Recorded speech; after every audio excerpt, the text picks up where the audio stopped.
مومنین اکرام السلام علیکم۔ اعوذ باللہ من الشیطان اللعین الرجیم، بسم اللہ الرحمن الرحیم۔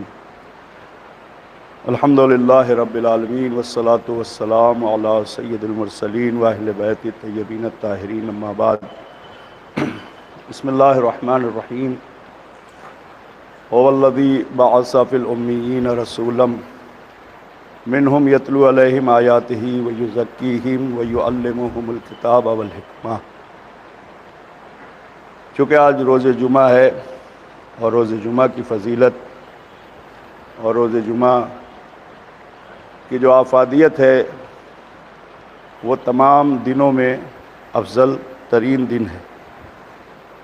اور یہ تمام دنوں کا سردار بھی مانا جاتا ہے،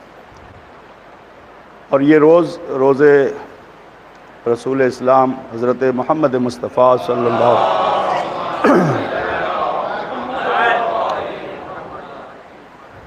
اور اسی اعتبار سے میں نے آپ کے سامنے قرآن مجید کی سورہ جمعہ کی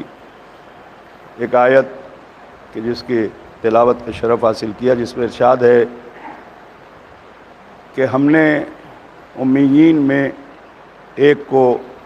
رسول بنا کر مبعوث کیا، بھیجا، اور اس کا کام یہ ہے کہ وہ آیتوں کی تلاوت کرتا ہے اور تزکیہ نفس کرتا ہے، اور اس کے ساتھ ساتھ کتاب و حکمت کی تعلیم بھی لوگوں کو دیتا ہے۔ اس کے معنی یہ ہے کہ قرآن کی تلاوت کا اعلان خود اللہ کر رہا ہے کہ ہمیں قرآن کی تلاوت زیادہ سے زیادہ کرنا چاہیے،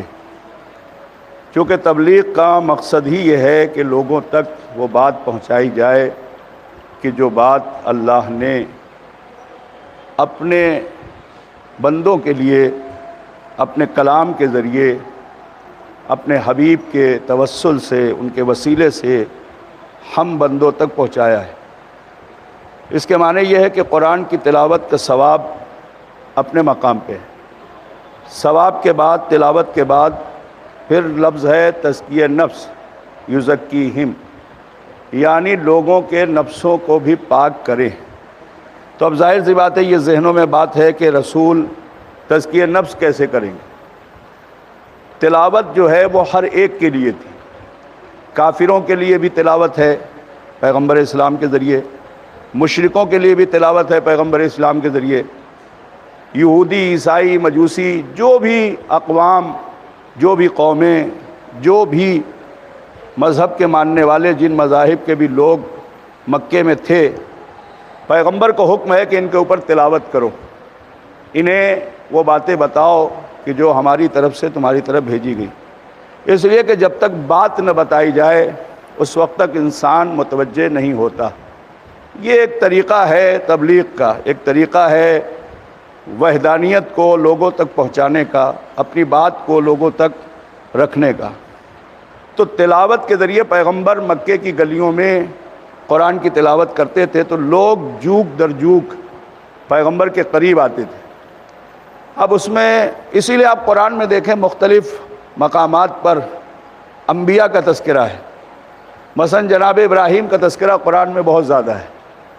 جناب موسیٰ علیہ السلام کا تذکرہ قرآن میں بہت زیادہ ہے، جناب عیسیٰ ابن مریم کا تذکرہ قرآن میں بہت زیادہ ہے۔ یہ کیوں بار بار انبیاء کا تذکرہ ہے؟ اس لیے کہ تاکہ ابراہیم کے ماننے والے جو اس وقت تبدیل ہو گئے تھے اور بت پرستی میں منہمک ہو گئے تھے اور بت پرستی کی طرف چلے گئے تھے، یہ سب یہ کہتے تھے کہ ہم جناب ابراہیم اور ان کے چچا آزر،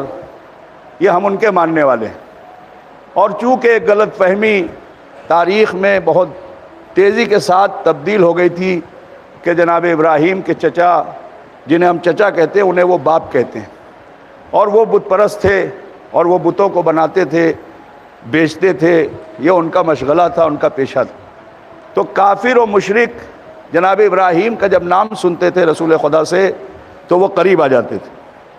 جب یہودی جناب موسیٰ کا تذکرہ سنتے تو کہتے یہ تو ہمارے نبی کا تذکرہ ہے، یہ تو ہمارے رہبر کا تذکرہ ہے مثلا، تو وہ قریب آ جاتے تھے سننے کے لیے کہ دیکھیں یہ محمد ابن عبداللہ کیا کہہ رہے ہیں۔ جناب عیسیٰ کا تذکرہ ہوتا تھا تو مجوسی، نصرانی، یہ سب کے سب پیغمبر کے قریب آ جاتے تھے۔ اور یہ طریقہ رہا ہے کہ جب آپ کسی کی بات کریں گے اور لوگ جب آپ کے قریب آئیں گے تو 4 باتیں ان کی آپ بتائیں گے، پھر اس میں آپ اپنی ایک بات رکھیں گے تو اس میں وزن پیدا ہوتا ہے۔ تو اس لیے پیغمبر اسلام کو اللہ نے حکم دیا کہ آپ ابراہیم کا بھی تذکرہ کریں تلاوت کے ذریعے، آپ موسیٰ کا بھی تذکرہ کریں، عیسیٰ کا بھی تذکرہ کریں، یوسف کا بھی تذکرہ کریں، ایوب کا بھی تذکرہ کریں، خود جناب آدم کا بھی تذکرہ کریں کہ جو پہلے انسان ہیں، پہلے بشر ہیں۔ تو اس کے ذریعے سے تمام قومیں پیغمبر کے قریب آ جاتی تھیں،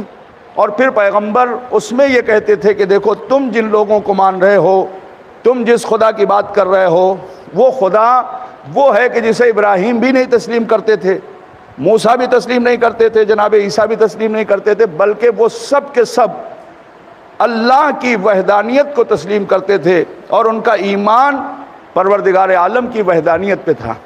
تو اب چونکہ لوگ جب اپنے نبی کی بات سنتے تھے تو پھر پیغمبر کی بات پر متوجہ ہوتے تھے۔ پھر جب نبی اپنے خدا کی بات کرتے تھے تو یہ کہتے تھے کہ دیکھو تمہارے خدا میں اور ہمارے خدا میں فرق یہ ہے کہ تمہارا خدا مجبور ہے،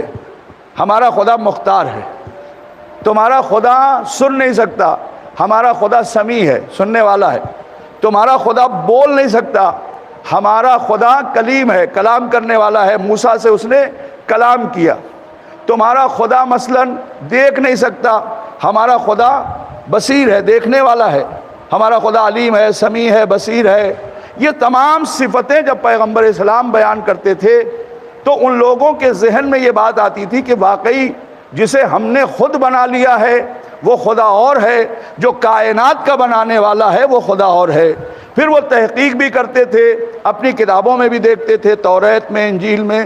زبور میں، اور اس کے بعد دھیرے دھیرے لوگ جو ہے وہ اسلام کی دعوت قبول کرنے لگے۔ اب رہا مسئلہ یہ کہ تزکیہ نفس کیا ہے، تو اب ظاہر سی بات ہے اس کی ایک مثال میں آپ کے سامنے دیتا ہوں اختصار کے ساتھ۔ تزکیہ نفس کے معنی یہ ہے کہ آپ اگر کہیں رہتے ہیں، مثلا بمبئی کے شہر میں کسی جگہ، مثلا مغل مسجد میں آپ مسجد ایرانی میں نماز پڑھتے ہیں، ایک عرصے سے پڑھ رہے ہیں،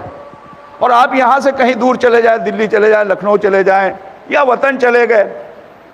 اب یہ بتائیں کہ آپ 2 دن 4 دن میں مسجد کو بھول جائیں گے؟ نہیں بھولیں گے، یہ فطرت ہے، نیچر ہے۔ ہمارے ذہن میں مسجد رہے گی، ہمارے ذہن میں یہاں کی جماعت رہے گی، ہمارے ذہن میں کا ممبر رہے گا، ہمارے ذہن میں یہاں کی توجہ کیجیے، ہر چیز ہمارے ذہن میں بسی ہے۔ تو اب یہ دھیرے دھیرے جائے گی۔ یہی چیز اللہ نے بھی پیغمبر سے کہا کہ یہ سب کے سب ایک عرصے سے بت پرستی میں مبتلا تھے، کفر و شرک میں مبتلا تھے، تو اب ان کے اندر سے آپ ان بتوں کی محبتوں کو، ان باطل خداؤں کی محبتوں کو دھیرے دھیرے نکالے، ان کا نفس پاک کرے۔ کیا مطلب؟ اب اللہ کی باتیں پیغمبر جب وہ قریب آ جاتے تھے اور کلمہ پڑھ لیتے تھے تو پیغمبر ان کا تزکیہ نفس کرتے تھے، اللہ کی وحدانیت کے بارے میں انہیں بتاتے تھے کہ میرا خدا یہ ہے، میرا خدا یہ ہے، میرا خدا یہ ہے، اور میرا خدا جو ہے دیکھو سیاہ و سفید میں کوئی فرق نہیں رکھتا، امیر و غریب میں کوئی فرق نہیں رکھتا، غلام و کنیز میں کوئی فرق نہیں رکھتا، عورت و مرد کے اعتبار سے ان کے مقام و مرتبے کو پیغمبر بتاتے تھے۔ جب یہ باتیں بتاتے تھے تو وہ اپنے خداؤں سے دور ہوتے تھے اور اب اللہ کے یعنی رسول کے خدا کے قریب ہوتے تھے۔ یہ پیغمبر کا تزکیہ نفس تھا۔ یہی وجہ ہے کہ جب تک تزکیہ نفس نہ ہو جائے، کتاب کی تعلیم کا حکم اللہ نہیں دے رہا ہے۔ قرآن کی تعلیم اسی وقت ملے گی کہ جب تزکیہ نفس مکمل ہو جائے۔ جب تزکیہ نفس ہو گیا تو اب اللہ نے کہا کہ اب قرآن کی تعلیم بھی انہیں دو، اور تعلیم قرآن جب ان کی سمجھ میں آ جائے تو پھر حکمت انہیں بتاؤ قرآن کی۔ حکمت یعنی وہ راز کی جو یہ نہیں سمجھ سکتے۔ عربی دانت تو ہیں، قرآن کو سمجھتے تو ہیں، مگر بہت سی قرآن کی آیتیں ایسی ہیں کہ جو یہ نہیں سمجھتے۔ اب پیغمبر آپ کا کام یہ ہے کہ تلاوت کے بعد، تزکیہ نفس کے بعد، تعلیم قرآن کے بعد اب انہیں حکمت بتائیں کہ اللہ ان آیتوں میں کیا کہہ رہا ہے اور کیا کہنا چاہتا ہے۔ صلوات پڑھ دیں مل جل کر محمد۔ اور بہرحال جمعے کی بڑی فضیلت ہے، اور جمعے میں ہمیں ہر اعتبار سے جیسے جمعے کا غسل بہت زیادہ تاکید کی گئی، حتیٰ کہ یہاں تک ہے روایتوں میں کہ اگر پانی نہ ملے تو پانی خرید کے غسل جمعہ کرو۔ اگر آپ کو یہ پتا ہے کہ کل پانی نہیں آئے گا میرے گھر میں غسل جمعہ کے لیے، کل جمعہ جیسے آج ہے اور کل آپ کو پتا ہے کہ روز جمعرات کو آپ کو پتا ہے کہ کل جمعے کے دن ہم غسل نہیں کر سکتے، پانی نہیں ملے گا، تو حکم یہ ہے کہ جمعرات کو غسل کر لیا جائے۔ اگر جمعے کے بعد بھی آپ کو شام تک پانی مہیا ہو جائے اور آپ کو صبح پانی نہیں تھا تو آپ جمعے کے بعد بھی جمعے کا غسل کریں۔ کیوں تاکید ہے؟ اب بہرحال ساری باتیں اپنی جگہ، مگر ایک اور بات ہے آج کے زمانے میں ہمارے لیے بھی کہ جب ہمارا اعتقاد اور یقین، توجہ کریں، اس بات پر ہے کہ ہمارے امام کا ظہور انشاءاللہ روز جمعہ ہوگا، تو اس لیے کہا گیا کہ تم غسل جمعہ کر کے پاک و پاکیزہ ہو کے اپنے امام کی بارگاہ کے لیے آمادہ رہو، اس لیے کہ جب امام ظہور کرے اور امام آواز دیں تو ہم لبیک کہتے ہوئے امام کی بارگاہ میں پہنچ جائیں۔ وآخر دعوانا الحمدللہ رب العالمین۔